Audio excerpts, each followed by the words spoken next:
Hey everyone, Chick Hospital for Cats podcast. Another episode here with me, host Summit, and my dear friend and the great RVT, Jan Yaroslav. How are you, Jan? I'm doing great, Sam. Thanks for inviting me. Yeah, after a full day of work, at the end of our day in the hospital, we're doing this podcast together. I'm happy to have you here with me, and I'm really excited for what you have to offer about this topic we are talking today about, which is... Well, we're going to talk about your cat's environmental needs.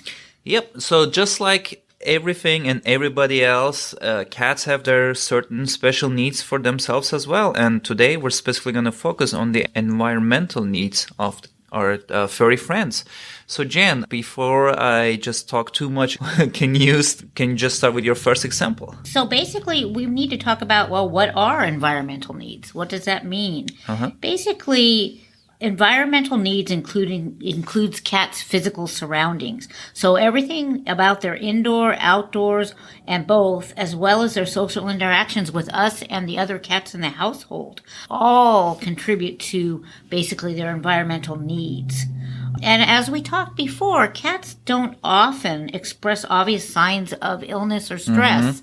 So it's up to us to be able to identify those subtle signs and also make sure that we are minimizing stress in their environment. So it's important for us to have good observation skills and observe those signs, or Absolutely. observe their to see if their environmental needs are fulfilled or not. Right. If we can be proactive and we can meet those environmental needs throughout that cat's life, we can potentially avoid environmental stressors that can cause unwanted behaviors and medical issues. Yeah, I mean, isn't it an obvious difference between an empty room with a cat in it and a room with all this fun stuff for the cat in it, which we will talk about right now? Yeah. Absolutely.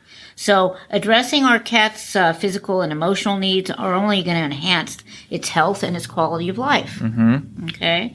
The first thing we need to do is we need to realize that we need to provide a safe place for our cats. A safe place? Yeah, absolutely. And if we have multiple cats, every cat needs a safe place and secure place where it can retreat so that it feels protected, so that it can be used as a resting area and also so it can be actually in its own safe space. Yeah, I mean, we all know they love to go under the bed, but that doesn't have to be the case if you provide them other safe places, such as one of my favorites is this covered cat beddings that look like a little cave that like to go in. Good examples of safe spaces are like a cardboard box, a cat carrier, or even a raised cat perch can be. And you need to have enough resting benches or enough safe spaces for every one of your cats. For each cat, yeah. Absolutely. If you have a multiple cat household. And I think that one of the good examples is when people, like, for example, for me, when people visit and they're strangers and my cat doesn't really want to be there with that stranger, they are going to look for their safe place first. Absolutely. Yeah. And those safe spaces should be located away from each other. So those kitties don't have to be, basically they're solitary creatures. Of course, yeah. So they want to have that safe space away from other animals. Yeah, that makes total sense, yeah. So that cat can choose to be on his own if he wants to be. Yeah, I absolutely agree. That's a good tip. What you got next? The second is to provide multiple and separate key environmental resources. This is really important. So especially in a multiple cat household. Key resources are food, water, litter boxes, scratching areas, play areas, and of course we talked about the resting or sleeping areas. These resources should be separated from each other so that cats can have free access without being challenged by other cats. So you need to have the food bowl separated so that each kitty has a food bowl they can go to where they don't have to compete for that food with the other cat. Yeah, common mistake is you have a corner in your kitchen where you put 4 bowls next to each other for all your cats to eat together, but that's actually better if they're a little bit separated. Yeah. That not only reduces, if they're separated, it reduces the risk of that competition, which may result in one cat being bullied by another cat and being ran off the food. And certainly it can help reduce stress or stress-associated diseases. Your litter boxes also should be spread throughout the house. And the rule of thumb that you need one extra litter box. If you have 4 cats in your household, you should have 5 litter boxes. Absolutely. So that's really important. those litter boxes have to be appropriately sized as too, and also appropriate for the life stage of your cat.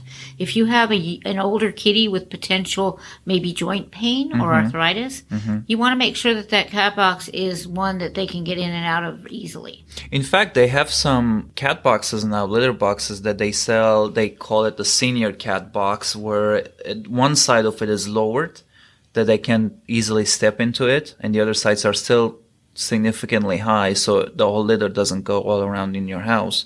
So I agree, it's a very important little detail for your older cat to be able to comfortably, use it and not decide to do it next to the litter box, I should say. Absolutely. Yeah. The next thing to talk about is that cats are predators, and it's really important to provide opportunity for play and predatory behavior with toys. Yeah, we mentioned this in our Perfect Cat Toy episode, so it's good to go over this one more time since it's very important for them. And play can be stimulated with the use of interactive toys that mimic prey, like a toy mouse that's pulled across the floor or a feather wand. Cats love that you can wave through the air. The cats need to be able to capture those actual prizes as well to avoid basically getting frustrated. Yeah. And also, especially in the kitten's life, it's really good to introduce those interactive play toys so that they don't, and discourage the use of your hands or your feet as those play toys. Yeah. Definitely. Another thing that we can provide them is food puzzles. Because those food puzzles or food balls can mimic the action of hunting for prey. And that actually promotes more natural eating behavior for kitties. Yeah, and it's a good mental stimulation for them, too. Instead of not having any excitement and just sleeping all day in the house, they have something to do. Absolutely. As well as we want to rotate toys if we can, so that they don't get bored. And rewarding kitties with treats, providing positive reinforcement of appropriate play. So that rewarding them when they're playing with their wand or playing with their cat toy instead of actually attacking your hands. Yeah, good thing. It's a very common problem. People come to us and say, my cat is playing really rough with my hands and I have all these scratches all over my hands. But it's really about redirecting that attention and energy to appropriate cat toys, actually. Absolutely. And important to remember, if you have more than one cat, play with them individually. They need to have individual attention. And this kind of segues into the next one, where we want to provide positive, consistent, predictable human-cat social behavior. So interaction between us and our pets, so that they kind of feel safe with us in the environment, that we are appropriately handling them, that we're spending time with them. Yeah, it's like a routine playing time where they look forward to it, basically. And we also need to kind of look at our cat's individual preferences, because every cat is different. That'll determine how much they like that interaction, such as petting, grooming, or being played with or talked to. Some kitties thrive on it. Other kitties are going to be a little bit more standoffish, and that might not be something that they enjoy. Well, let me ask you, do you have a routine playing time with your cats that significantly is something that you remember that you do? I do this every day with them? Absolutely. Most of the time it's mine when I get home from work after I've done my chores and I sit down in my easy chair with my cat, jumps up into my lap. And certainly will, if I throw a toy for them, they'll go and play. So that's kind of, it's my after work kind of. Any chance they bring it back to you when you throw it? You know what? Not the kitty that I have now, but I have owned kitties in my life that have retrieved. Cool. Absolutely. Cool. Absolutely. We also have to remember that those kitties that may not like social interaction or that playtime or even the grooming, it could be that they just weren't socialized as kitties, as baby kitties. Yes. Because that week 2 to 7 weeks of age, it's crucial. where that's crucial for that human interaction to build that confidence and trust. So if this is a kitty that might have been a feral kitty or that was introduced, didn't have much social interaction as a baby, they might not like human exceptions interaction. Can be there, yeah. So we just want to have them feel safe with the way that we're handling them and to respect what their needs are. Another thing that we don't often think about, but the kitty's sense of smell is really, really strong. And they can smell much better than we can in different things. And certainly pheromones, they can pick up on. When they rub up against you, they are setting boundaries in their actual household, and they're rubbing up with that kind of feel-good pheromone that can also tell the other cat that this is kind of their... I'm claiming it. Yeah. So yeah, do they, I feel comfortable and I'm claiming it. Is that what they're doing when they also rub it on the leg of the table and chair and all that stuff? Absolutely. Okay. And they also, and certainly the feel-away products, that synthetic feel-good pheromone, that mimics that. So sometimes when kitties are stressed or in stressful environments, if we can provide some type of feel-away product, that can also help them feel more comfortable. Yeah, and just let people know you can find it over the counter in online stores even and be shipped to your house. Absolutely.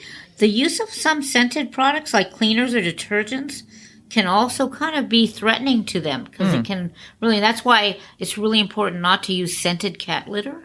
Okay. Because that can be really threatening to them. So unscented cat litter is much better. And threatening smells and the inability to rub their scent can sometimes lead to those problematic behaviors, like passing urine or having stool outside the litter box, spraying, or scratching in undesirable areas. So all of these kind of undesirable behavioral things can usually, hopefully, be prevented if we can actually meet those cats' environmental needs. Yeah, we don't want any of that happen. No.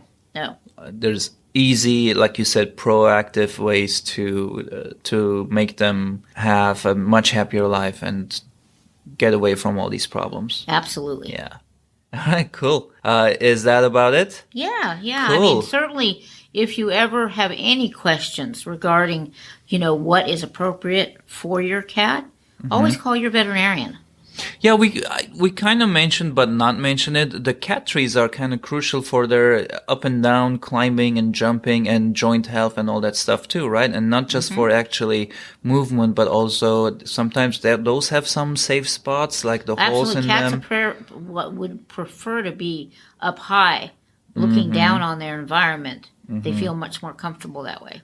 Yeah, so get some cat trees, sometimes more than one, so all the cats can have a space and not try to get each other down from one cat tree, which happened to me in the past. So I was like, okay, we're going to get more cat trees now because they're fighting for their spot now. So that's another good way to increase the environmental enrichment for your cat. Let's see, I think that's about it for a quick little tour of tips in this regard. What do you think? Yeah, I agree. Yeah. All right. Thank you so much for sharing with us these tips. And so we should also mention the source of most of these is the AAFP, if I'm not mistaken. Is that right? Yeah. And you can find basically through the Cat Friendly Practice website or the catfriendly.com website. You can find all kinds of great resources about cats and about cats' environmental needs. Yeah, great resources, dependable, written by people who know what they're writing about. So very good places you can get really nice information.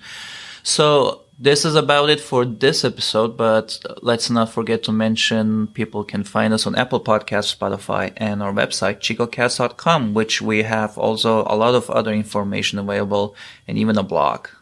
So stay with us for other episodes, and thank you for listening, and thank you for Jan for joining us today, and we'll see you next time. Thank you, Sam. Thank you.